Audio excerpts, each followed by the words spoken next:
Thank you, Mr. Chairman. First, I just want to raise a note of caution about this discussion about Anbar province. The first, of course, is the one that Senator Kerry so effectively raised, is the applicability of the lessons, Ambassador, of Anbar to other parts of Iraq. That's a very serious question which we have to address. The second is, I'm not so sure about Anbar itself.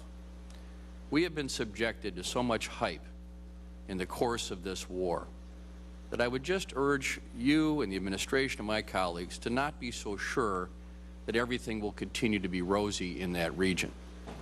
The fact is that when I was in Camp Fallujah in 2005, there was a very rosy scenario presented after the Battle of Fallujah. A year later, when I was in the same place, it didn't sound so good.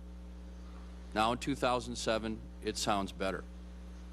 But for people to start suggesting that this is somehow a result of the surge, or somehow simply because they're now on our side, they're our buddies now, I think we've heard enough things in this war.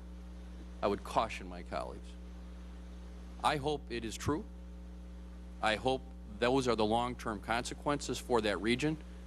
But I think once al-Qaeda is in some way minimized, our presence there may become the greatest focus of the Sunnis who do not like it that we are there. So I would urge everyone to not be so sure that Anbar is taken care of, any more than Basra was taken care of when everybody thought that was done, or Hilla province where I was taken because that's a safe place. The fact is, these places come and go.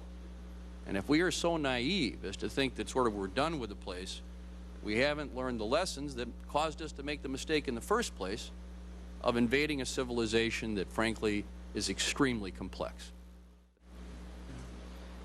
Yes, sir. I certainly wouldn't want you or any of the other members to think that I was going beyond the current situation in Anbar to predict a rosy future for Anbar or anywhere else. I, too, have seen these evolutions. Anbar is in a pretty good place right now, and I think the challenge that the Iraqi government has, and we, by extension, have in support of the Iraqi government, is to try to solidify that. And I think the best way that can be done is to try to establish linkages between the Anbaris who have signed up for duty and the central government, so they feel that they are a part of the system. They're getting a regular wage. They've got a better future for themselves and prospect of a better future for their kids. Does that mean it's all going to come right in Anbar? Sir, I have no idea. But I think what we have to do is try to work a pretty positive development now, which, as you point out, we didn't create. That happened. But we need to try to develop it in a way that is sustainable. Thank you, Mr. Ambassador.